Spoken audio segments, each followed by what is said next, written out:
일어나셔서 하나님 말씀을 같이 봉독하겠습니다. 다 함께 일어나셔서 하나님 말씀을 봉독하겠습니다. 요한복음 4장 15절에서 26절까지에 있는 말씀입니다. 요한복음 4장 15절에서 26절까지에 있는 말씀. 15절 한 절, 16절 한 절 교독하시겠습니다. 제가 먼저 읽겠습니다. 시작. 여자가 가로되 주여 이런 물을 내게 주사 목마르지도 않고 또 여기 물길러 오지도 않게 하옵소서. 가라사대 가서 내 남편을 불러오라. 여자가 대답하여 가로되 나는 남편이 없나이다. 예수께서 가라사대 내가 남편이 없다 하는 말이 옳도다. 내가 남편 5이 있었으나 지금 있는 자는 내 남편이 아니니 내 말이 참되도다. 여자가 가로되 주여 내가 보니 선지자로소이다. 우리 조상들은 이 산에서 예배하였는데 당신들의 말은 예배할 곳이 예루살렘에 있다 하더이다. 예수께서 가라사대 여자여 내 말을 믿으라. 이 산에서도 말고 예루살렘에서도 말고 너희가 아버지께 예배할 때가 이르리라. 너희는 알지 못하는 것을 예배하고 우리는 아는 것을 예배하노니 이는 구원이 유대인에게서 남이라. 아버지께서 참으로 예배하는 자들은 신령과 진정으로 예배할 때가 오나니 곧 이때라. 아버지께서는 이렇게 자기에게 예배하는 자들을 찾으시니라. 하나님은 영이시니 예배하는 자가 신령과 진정으로 예배할지니라. 여자가 가로되 메시아 곧 그리스도라 하는 이가 오실 줄을 내가 아노니 그가 오시면 모든 것을 우리에게 고하시리이다. 같이 읽겠습니다. 예수께서 이르시되 내게 말하는 그대가 그로라 하시니라. 아멘. 앉으십시오. 오늘 본문의 말씀으로 우물가의 여인 두 번째 마지막입니다. 예수는 그리스도이십니다 라는 제목으로 말씀을 나누겠습니다. 말씀을 나누기 전에 한 가지 광고를 더 드리겠습니다. 우리 김선아 권사님께서 컴백하셨습니다.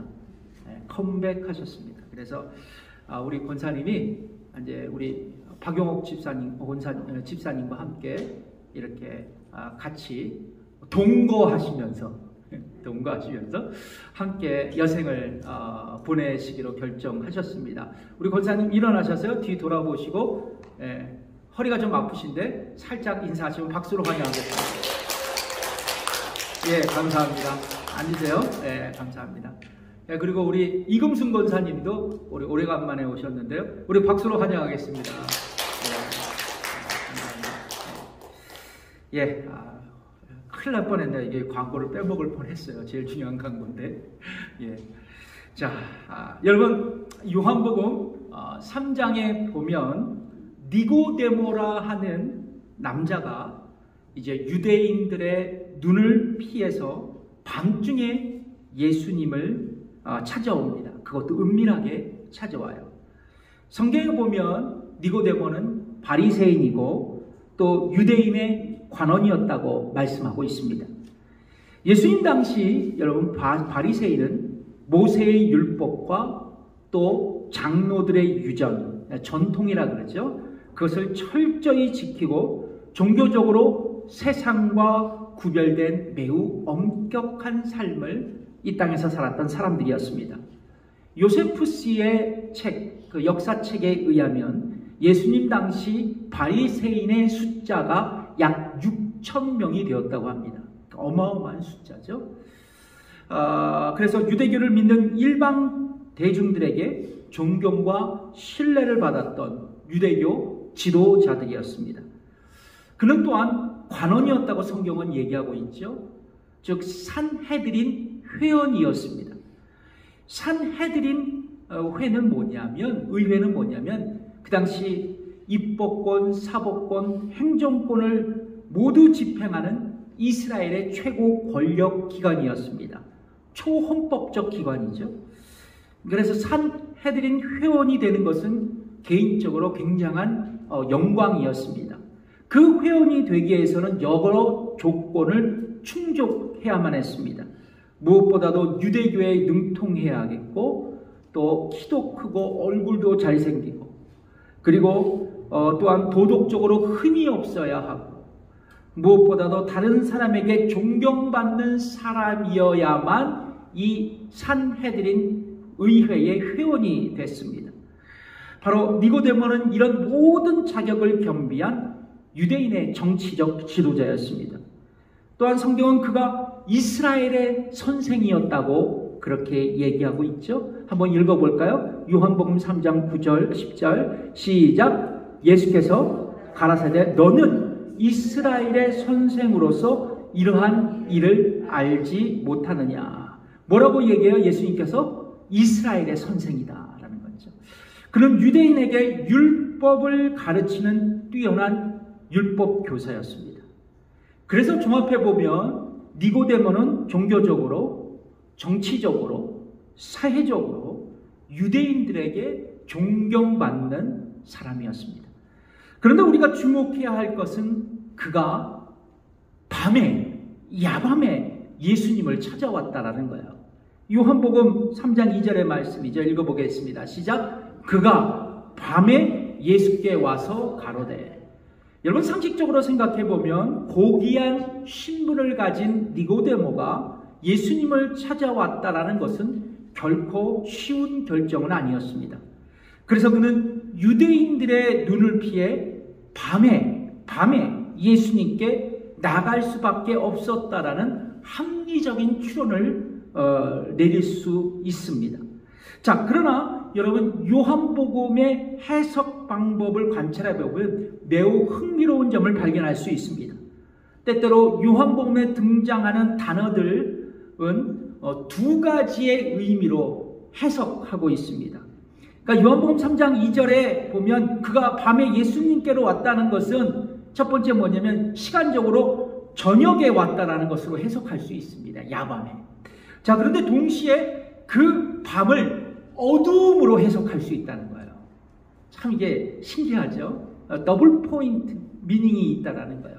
두 가지의 미닝이 있다라는 겁니다. 자, 그러니까 니고데모가 밤에 왔다는 것은 그가 어둠의 사람이었다는 것을, 그리고 죄인이었다라는 것을 함의하고 있는 거예요. 그런 그에게 예수님은 뭐라고 말씀하세요? 거듭나야겠다라고 말씀합니다. 자, 그런데 오늘 본문에 등장하는 수가성의 여인, 사마리아 여인의 삶의 궤적을 우리가 살펴보면 니고데모와 전혀 다른 삶을 살았던 여인이었습니다. 그는 종교적으로, 사회적으로 유대인들에게 그리고 사람들에게 존경은커녕 멸시와 천대를 받는 사마리아 사람이었습니다. 뿐만 아니라 다수의 남성과 동거한 부도덕한 여인이었습니다. 그래서 사람들의 시선을 피하기 위하여 뜨거운 정오, 대낮에 우물가에 물을 길러 나왔던 여인이었습니다. 그런 그녀에게 예수님께서 뭐라고 말씀하십니까? 영생을 주시겠다고 말씀합니다. 영생을 주시겠다. 그러니까 우리는 이 지점에서 중요한 영적인 레슨을 한 가지 발견할 수 있습니다. 그것은 뭐냐면 사회적으로 존경받고 지체 높은 니고데모도 또한 사람들에게 손가락질을 당하고 부도덕한 삶을 살았던 이 수가성의 여인도 예수님의 구원이 필요한 죄인이었다라는 것입니다. 그래서 여러분 그들에게 거듭남이 필요했고 그들에게 영생이 필요했던 것입니다. 그래서 성경은 모든 인간은 예외 없이 뭐라고 얘기하고 있어요? 죄인이라고 선포하고 있는 것입니다. 로마서 3장 23절에 있는 말씀을 읽어볼까요? 시작. 모든 사람이 죄를 범하였음에 하나님의 영광에 이르지 못하더니. 그래서 하나님은 모든 사람이, 모든 죄인이 구원받기를 원하신다고 성경은 우리에게 말씀하고 있지 않습니까? 디모데전서 2장 4절에 있는 말씀이요. 읽어보겠습니다. 천천히 시작. 하나님은 모든 사람이 구원을 받으며 진리를 아는데 이르기를 원하시느니라. 아멘. 그래서 여러분 우리는 겸손할 수밖에 없습니다. 여러분 동의하십니까? 예. 네가 잘났고 내가 잘났다가 없어요. 네가 잘했고 네가 잘못했다라고 얘기할 수 없습니다. 여러분 알고 보면 우리 모두는 죄인이에요. 구원이 필요한 존재입니다. 아무것도 자랑할 것이 없어요. 자, 요한복음 4장 6절에 보면 야곱은 예수님은 야곱의 우물가에서 피곤함을 달래시면서 구원이 필요한 사마리아 여인을 기다리고 계셨습니다. 마침 이 여인이 우물가에 물을 길러 왔습니다. 그때 예수님은 사마리아 여인에게 물을 달라고 요청합니다. 요한복음 4장 7절의 말씀이죠. 읽어보겠습니다. 시작. 여자가 하나가 물을 길러 왔음에 예수께서 물을 좀 달라 하시니, 이 말에 그녀는 이렇게 반응하죠. 4장 9절 읽어보겠습니다. 시작. 사마리아 여자가 가로되 당신은 유대인으로서 어찌하여 사마리아 여자 나에게 물을 달라 하나이까 하니, 여인은 당신은 유대인이면서 어떻게 사마리아 여인인 나에게, 여자인 나에게 물을 달라 하십니까? 라고 반응합니다. 그녀는 이렇게 싸늘하게 반응합니다. 여러분, 그러나 그것은 이 여인의 정당한 반응이었어요. 지난주에도 말씀드렸지만 유대인과 사마리아인은 역사적으로 종교적으로 골이 깊은 갈등 관계에 있었고 서로 상종조차 않는 적대적 관계, 왼수 관계였습니다. 그래서 요한복음 4장 9절에서 뭐라고 덧붙여 설명합니까? 뭐요? 어찌하여 사마리아 여자 나에게 물을 달라 하니까 하니, 이는 이유를 얘기하죠. 유대인이 뭐와 사마리아인과 뭐하지 아니함이러라? 상종치 아니함이러라. 또한 그 당시 사회적 상황은 어떤 것이 있었냐면, 남자가 집 밖에서 다른 여자와 대화하는 것은 옳지 않다고 가르쳤습니다. 참 폐쇄적인 사회였어요. 그래서 남자가 여자와 대화를 나누는 것은 그 시대의 금기사항이었습니다. 자기 같은 가족이라도 자기 와이프에게나 자기 딸에게서 밖에서 얘기하면 그것이 뭐요? 불경한 일로 취급됐었어요. 여러분, 근데 특별히 유대인들이 잘 애용하는 구전집이 있습니다. 미시나라는 구전이 있어요. 근데 그 미시나의 가르침에 따르면 사마리아 여자들은 매우 부정한 사람들로 가르쳤습니다. 따라서 주님께서 이러한 시대적 정황 속에서 사마리아 여인과 대화한다는 것은 당시 유대인들의 전통에서는 감히 상상할 수 없는 일이었고, 그리고 반대로 이 사마리아 여인의 입장에서는 이 모든 사실을 다 알고 있었기 때문에 여인에게 물 좀 달라고 요청하며 접근하는 젊은 유대인 예수님께 그렇게 싸늘한 반응을 보였던 것입니다. 자, 그렇습니다. 예수님을 만난 사마리아의 여인의 첫 반응은 뭐냐?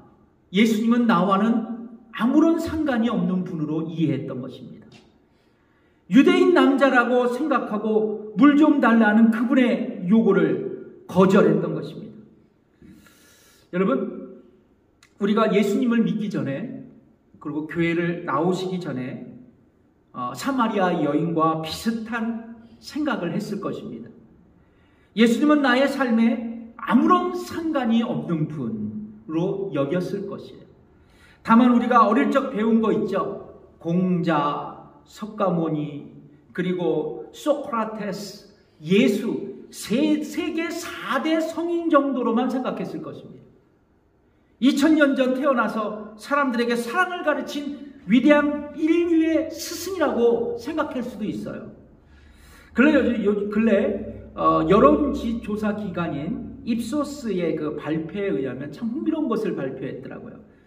미국인 10명 중에 8명 이상이 예수가 이 시대 사람들에게 아주 중요한 정신적인 인물이라고 믿고 있다고 그렇게 결과를 발표했습니다. 그리고 예수의 가장 중요한 가르침이 무엇이냐고 생각하느냐라는 질문에 응답자의 64%가 내 이웃을 사랑하라고 대답했다고 합니다. 그렇습니다. 예수가 나에게 어느 정도는 선한 영향력을 미칠 수 있지만 실제적으로 내가 걸어온 인생, 그리고 앞으로 걸어가야 할 나의 삶에 아무런 도움을 줄 수 없다는 그런 생각을 이 현대 사람들이 모두가 하고 있다는 거예요. 이것이 예수님을 만난 사마리아 여인의 첫 번째 인상이자 이 시대를 살아가는 저와 여러분의 예수님에 대한 생각일 것입니다. 예수님을 믿기 전에 말이죠. 자, 계속해서 예수님은 이 여인에게 이렇게 말씀하십니다. 요한복음 4장 10절에 있는 말씀 읽어보겠습니다. 시작. 예수께서 대답하여 가라사대 내가 만일 하나님의 선물과 또 내게 물 좀 달라 하는 이가 누구인 줄 알았다면 내가 그에게 구하였을 것이고 그가 생수를 내게 주었으리라. 그러니까 결론적으로 예수님은 그녀에게 뭐를 주겠다고 말씀하세요? 생수를 주시겠다고 말씀합니다. 여러분, 생수에 집중하십시오. 생수. 왜 예수님은 사마리아 여인에게 생수를 주시겠다고 말씀하셨을까요? 바로 당신 자신이 인생의 목마름을 해결하는 생수의 근원심을 그녀에게 알려주시기 위함이었습니다. 즉, 이 얘기는 뭐냐면 예수님은 이 여인에게 당신이 구약성경에서 예언된 메시아임을 알려주시기를 원하셨다는 거예요. 그래서 여러분, 예레미야 2장 13절을 한번 같이 읽어볼까요? 이것도 하나의 메시아의 언약인데요. 읽어보겠습니다. 시작. 내 백성이 두 가지 악을 행하였나니 곧 생수의 근원되는 나를 버린 것과 스스로 웅덩이를 판 것인데 그것은 물을 저축지 못할 터진 웅덩이니라. 하나님께서 뭐라고 말씀합니까? 나는 누구예요?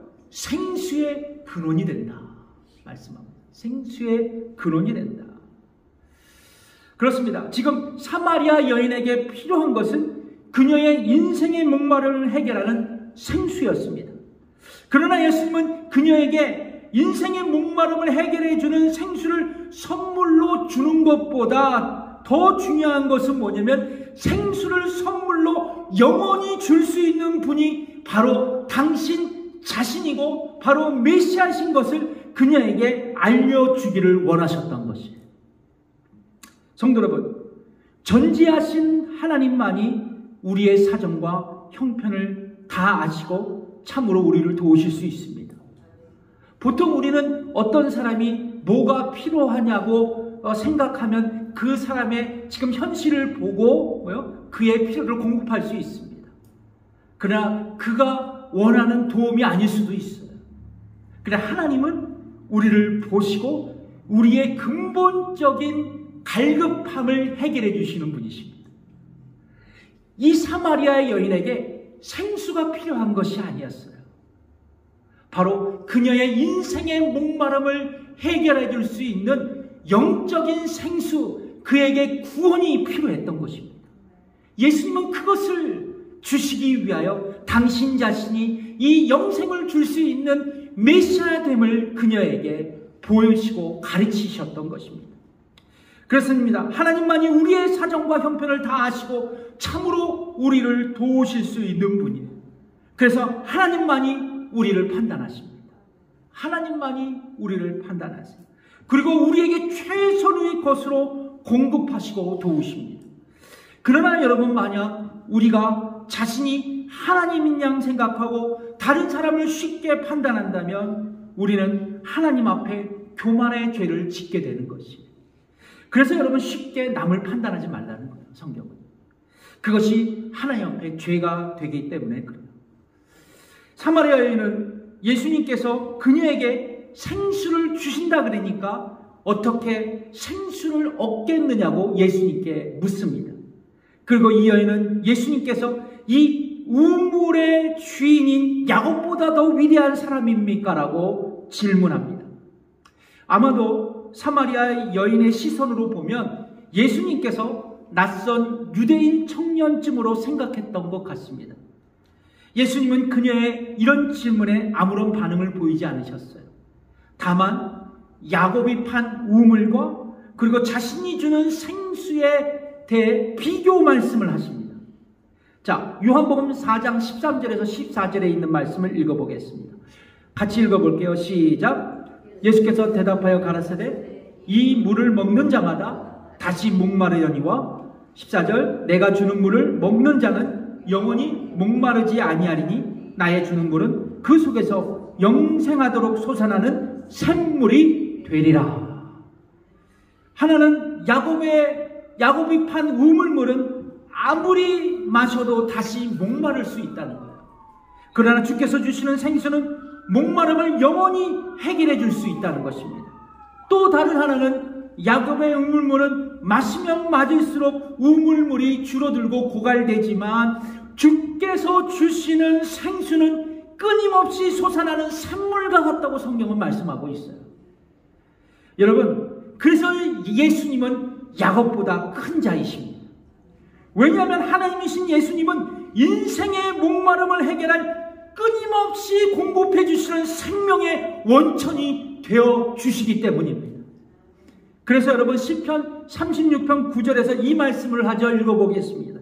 시작. 대저 생명의 원천이 주께 있사오니 주의 광명 중에 우리가 광명을 보리라.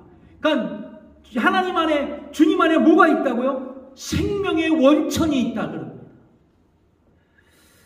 이 말씀을 듣고 사마리아 여인은 그럼 다시 우물가에 물을 길러 오지 않도록 주께서 주신다는 이 생수를 좀 달라고 얘기하죠. 함께 읽겠습니다. 요한복음 4장 15절에 있는 말씀이죠. 시작. 여자가 가로되 주여 이런 물을 내게 주사 목마르지도 않고 또 여기 물길로 오지도 않게 하옵소서. 이윽고 사마리아 여인은 그 생수를 내게 달라고 주께 요청합니다. 흥미로운 것은 예수님께서는 영적인 의미로 생수를 또 영생을 주신다고 말씀했지만 이 여인은 주님의 말씀을 이해하지 못했어요. 다만 자신이 사람들의 눈치를 보지 않고도 우물물에 나오지 않도록 생수를 달라고 지금 요청하고 있는 것입니다. 그렇습니다. 사마리아 여인이 예수님을 만난 첫 번째 반응은 뭐예요? 나는 아무런 상관이 없는 분, 나에게 도움을 줄 수 없는 분, 아무런 도움이 될 수 없는 사람이라고 생각했다는 것이. 그러나 지금 어떻습니까? 지금은 나에게 예수님께서 무엇인가 줄 수 있는 분으로 생각해서 나에게 생수를 달라고 그렇게 말하고 있는 거예요. 그녀의 생각이 변화되고 있습니다.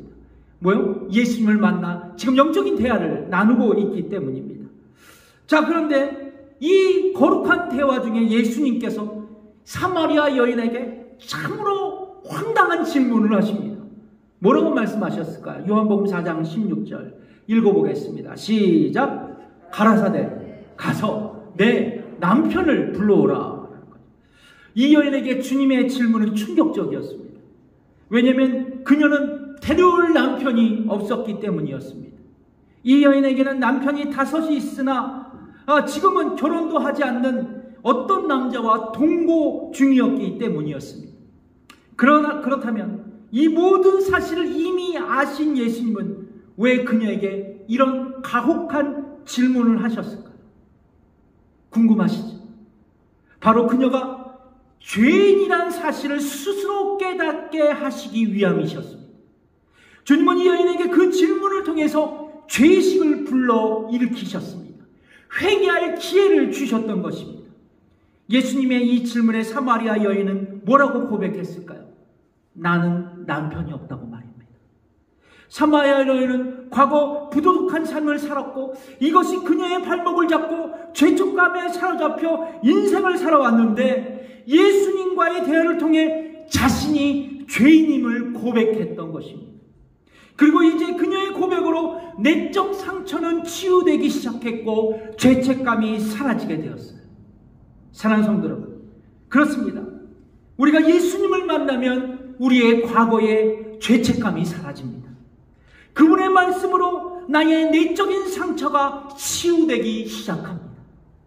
그래서 사마리아인에게 바로 이런 은혜가, 이런 축복이 임했던 것입니다. 이윽고 사마리아 여인은 예수님께 이렇게 고백합니다. 요한복음 4장 19절에 있는 말씀이에요. 읽어보겠습니다.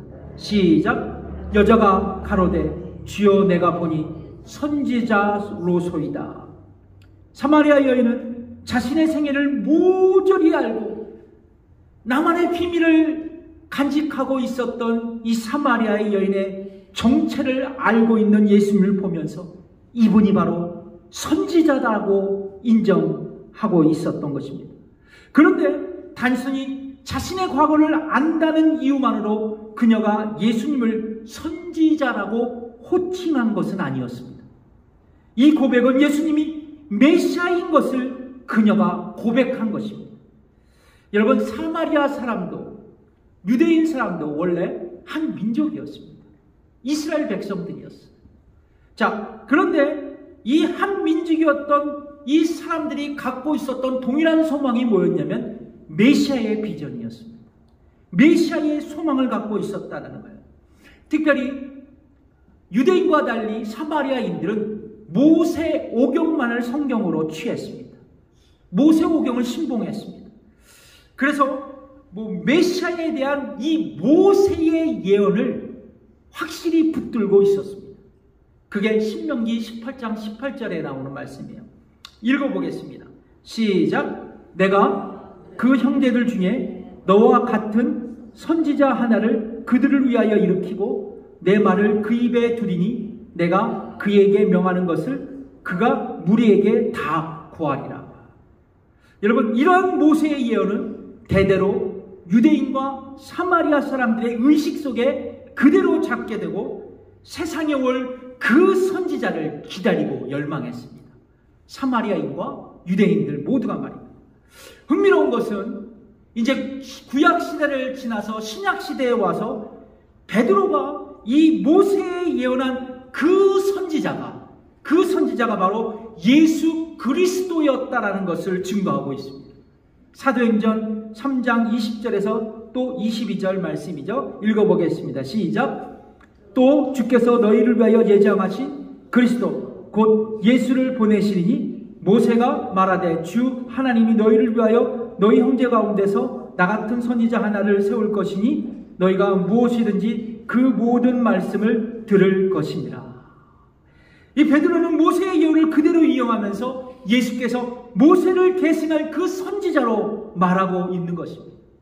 그렇습니다. 사마리아 여인은 예수님을 이 세상에 오실 그 선지자, 기름 부음 받은 메시아로 고백했던 것입니다. 사마리아 여인의 고백을 들어보십시오. 신명기 18장 18절의 말씀을 그대로 하고 있습니다. 한번 읽어볼까요? 시작. 여자가 가로되 메시아 곧 그리스도 하는 이가 오실 줄을 내가 아노니 그가 오시면 모든 것을 우리에게 고하시리이다. 뭐요? 그가 오시면 모든 것을 우리에게 고하시리이다. 그렇습니다. 사마리아 여인은 예수님과의 만남을 통해 그분을 메시아로 그리스도로 고백했습니다. 여러분, 이 메시아는 아람어입니다. 그리고 그리스도는 헬라어예요. 언어는 다르지만 그러나 모두 동일한 뜻을 갖고 있습니다. 바로 기름 부음을 받은 자입니다. 구약 성경에서는 이 기름 부음은 하나님께서 당신의 구원사에서 쓰실 일꾼을 세우시는 거룩한 의식이었습니다.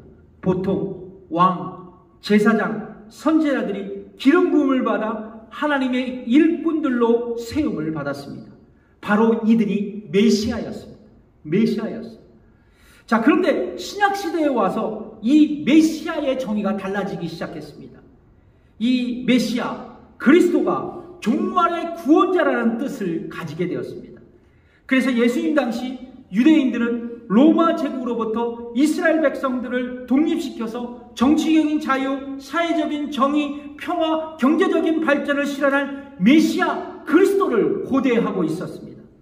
그러나 여러분, 예수님은 그런 정치적인 메시아, 우리의 삶의 질을 높이는 그리스도가 아니었습니다. 예수님은 우리를 위해 구원하시기 위해 십자가에서 자신의 목숨을 대속의 제물로 드리시고 우리의 죄의 문제를 해결하셔서 아담의 불순종의 죄로 인해 생긴 왜곡된 하나님과의 관계를 회복시키시고 우리를 하나님의 자녀가 되게 해 주셨습니다. 그리고 이 하나님의 무한한 부요함을 상속하게 하셨습니다. 바로 사마리아 여인에게 말씀하신 영원한 생명, 그 생수, 영생을 얻게 하신 것입니다. 그렇습니다. 예수님은 메시아로서 그리스도로서 그분의 십자가의 죽음을 통해 구원을 성취하셨습니다. 바로 이 사마리아 여인은 그분과의 만남과 대화를 통해서 예수가 메시아이고 그리스도인 것을 알게 되었습니다. 중요한 것은 이것입니다. 누구도 해결할 수 없었던 그녀의 인생의 목마름, 그 메시아이신, 그 그리스도이신 주님 앞에 그녀는 다 온전히 맡길 수 있었다는 것입니다. 그렇습니다. 예수님은 사마리아 여인과 만나서 물이라는 공통의 주제를 가지고 대화를 시작했고, 그리고 점진적으로 그녀를 진리 가운데로 주께서 인도하셨습니다. 그리고 마침내 주께서 그녀에게 메시아 그리스도 구원자가 바로 예수님이라는 것을 알게 하셨고, 그녀는 예수님을 마침내 그리스도로 구원자로 고백하게 되었던 것입니다. 사랑하는 성도 여러분, 우리에게도 사마리아 여인과 같이 동일한 상처가 있습니다. 고민이 있습니다. 인생의 목마름이 있습니다. 이제 우리도 사마리아 여인처럼 복음을 듣고 예수님을 진정으로 만날 수 있어야 합니다. 그리고 예수님이 나의 메시아이시고 그리스도이시고 나를 죄에서 구원하신 구주가 되신다는 것을 참으로 믿을 수 있어야 합니다. 그리고 그분이 나에게 영원히 목마르지 않은 생수, 영원한 생명을 주신다는 것을 확신할 수 있어야 됩니다. 성경은 우리에게 이렇게 말씀합니다. 제가 읽어드릴게요. 마태복음 11장 28절에 있는 말씀입니다. 수고하고 무거운 짐진 다들아 다 내게로 오라. 내가 너희를 쉬게 하리라. 여러분 안에 인생의 무거운 짐이 있습니까? 나에게 인생의 목마른 상황과 환경이 있습니까? 나에게 절망과 고통이 있습니까? 그래서 피곤하고 공고하십니까? 그럼 예수님의 손을 붙들어 보십시오. 구원자 되신, 메시아 되신, 그리스도 되신 그 주님을 믿음으로 영접하시기 바랍니다. 그렇다면 그분이 우리를 빛으로 인도하시고 참 안식으로 우리를 초대할 것입니다. 예수님은 나의 구원자이십니다. 예수님은 나의 메시아이십니다. 예수님은 나의 왕이십니다. 나의 중보자이십니다. 나에게 진리를 가르치시는 분이십니다. 그분이 나와 함께 한다면 나에게 어떤 고난과 고통과 염려와 절망이 있다 할지라도 그분이 반드시 우리를 안식 가운데로 인도하실 줄 믿습니다. 기도하겠습니다.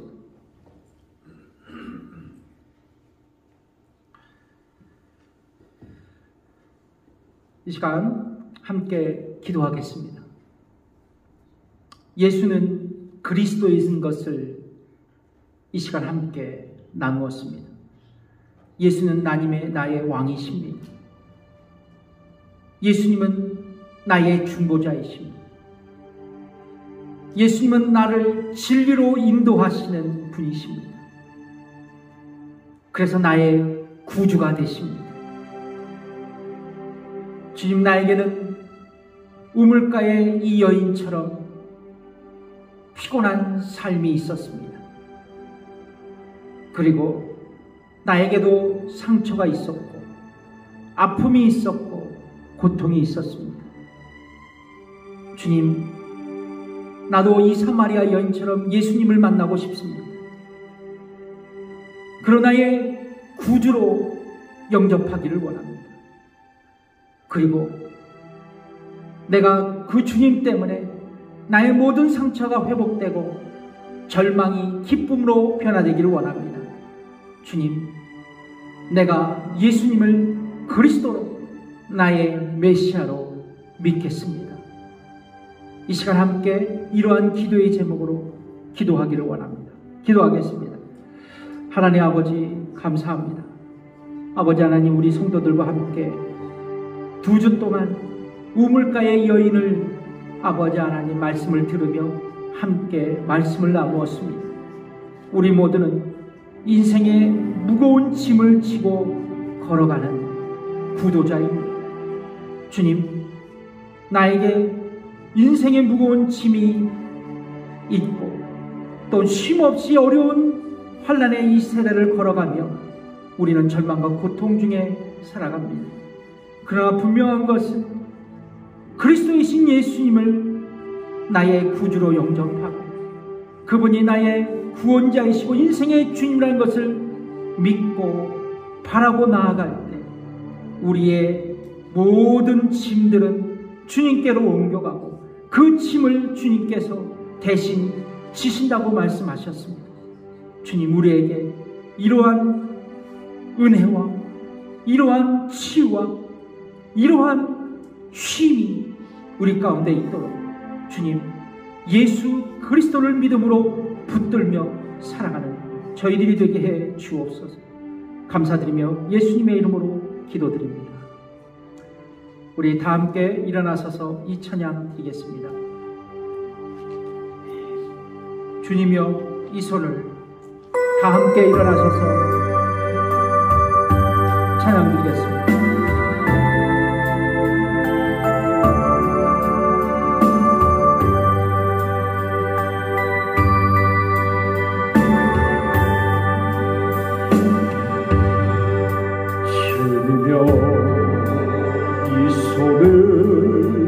꼭 잡고 가소서. 약하고 피곤한 이 몸을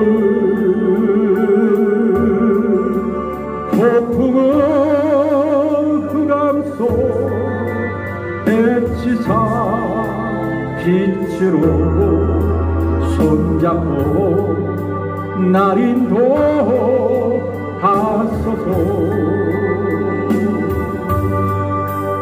인생이 힘들고 고난이 겹칠 때에 주님여 날 도와 주소서.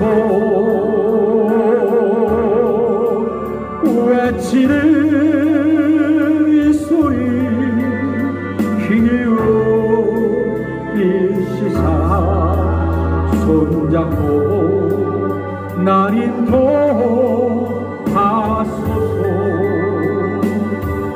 이제는 우리 주 예수 그리스도의 은혜와 하나님의 무한하신 그 사랑과 성령의 감화교통 역사하심이 오늘 예배드리고 돌아가는 성도들과 저들의 가정과 일터 위에 지금부터 영원까지 함께 하시기를 간절히 축원하옵나이다. 아멘.